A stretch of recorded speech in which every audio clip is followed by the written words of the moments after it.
Grüß euch. Ich habe mir gedacht, heute mache ich mal ein Gedicht der Liebe draußen, mitten im Feld.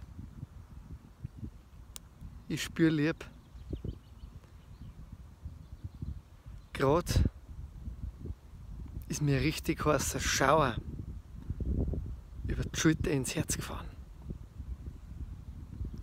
Ich spüre so eine tiefe Verbindung, so eine wunderbare Wallung Liebe. Du bist so fest in meiner Seele verankert, das ist so schön.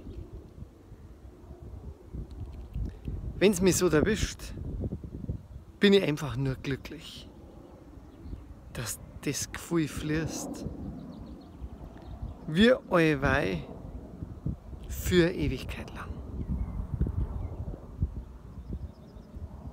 So möchte ich spüren,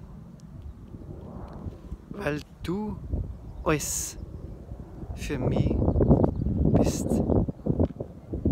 Susanne, ich liebe dich.